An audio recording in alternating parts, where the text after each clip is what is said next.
Twitter के boss बनते ही action में मस्क। पराग अग्रवाल को दिखाया बाहर का रास्ता। ये है दोनों के बीच दुश्मनी की पूरी जड़। ट्विटर के नए बॉस अब एलन मस्क बन गए हैं, जिसके बाद जैसे ही पहले से कयास लगाए जा रहे थे कि मस्क मौजूदा ट्विटर के सीईओ पराग अग्रवाल को बाहर का रास्ता दिखा सकते हैं, हुआ ही कुछ ऐसा ही। 28 अक्टूबर को एलन मस्क के हाथों में ट्विटर की कमान आते ही बड़ा फैसला लेते हुए पराग अग्रवाल को बाहर का रास्ता दिखा दिया। हालांकि पराग अग्रवाल को ट्विटर से हटाने के पीछे की वजह पहले से ही लगभग साफ थी। जिस तरह से पराग अग्रवाल मस्क को लेकर आए दिन तंज कस रहे थे, उसे सब कुछ पहले से ही उजागर कर दिया था, जिसका नतीजा ये रहा कि पराग को बाहर का रास्ता दिखा दिया गया है। हालांकि मस्क और पराग के बीच ये कोल्ड वॉर तब शुरू हुई थी जब एलन मस्क ने ट्विटर को खरीदने का ऐलान किया था। आपको बता दें कि पराग अग्रवाल ने डील की घोषणा के तुरंत बाद कर्मचारियों से टाउन हॉल में कहा था, कंपनी का भविष्य अब अंधेरे में है, पता नहीं ये किस दिशा में जाएगी। दरअसल ट्विटर से बाहर किए गए भारतीय मूल के पराग अग्रवाल शुरू से ही मस्क के खिलाफ खासे मुखर रहे हैं। मस्क की ओर से ट्विटर के लिए बोली लगाने के बाद से ही कंपनी के सीईओ पराग अग्रवाल के साथ उनकी नोकझोंक चल रही थी। एलन मस्क के ट्विटर को खरीदने का प्रस्ताव देने के बाद पराग अग्रवाल ने कई ऐसे बयान दिए थे जिनसे दोनों के बीच तनातनी साफ उजागर हुई थी।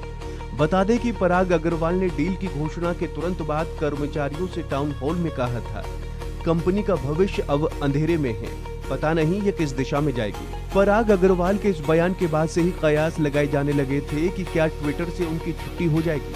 हुआ भी कुछ ऐसा ही। शुक्रवार 28 अक्टूबर 2022 को आखिरकार एलन मस्क ने ट्विटर डील पूरी की और एक्शन मोड में आते ही सबसे पहले पराग अग्रवाल को बाहर का रास्ता दिखा दिया। उनके साथ कंपनी के मुख्य वित्तीय अधिकारी यानी सीएफओ नेड सेगल को भी बर्खास्त कर दिया गया है। इसके अलावा लीगल पॉलिसी, ट्रस्ट और सेफ्टी विभाग के हेड विजय गड्ढे को भी निकाल दिया गया है। जानकारी हो कि इससे पहले एलन मस्क की ओर से ट्विटर डील को कैंसिल करने के ऐलान के बाद भी पराग अग्रवाल खुलकर सामने आए थे और उन्होंने चुटीले अंदाज में मस्क पर कई तंज कसे थे। वहीं ट्विटर के नए बॉस बने एलन मस्क ने सोशल मीडिया प्लेटफॉर्म पर फेक अकाउंट की संख्या को लेकर पराग अग्रवाल समेत अन्य वरिष्ठ अधिकारियों और ट्विटर के निवेशकों को गुमराह करने का आरोप लगाया था।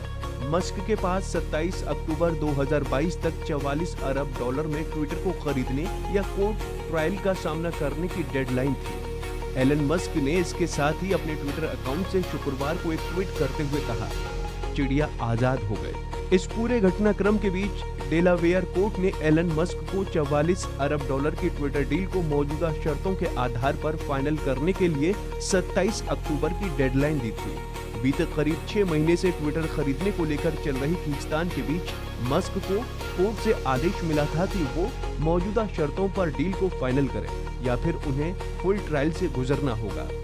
तो ऐसे ही तमाम अपडेट्स के लिए आप बने रहिए वन इंडिया हिंदी के साथ।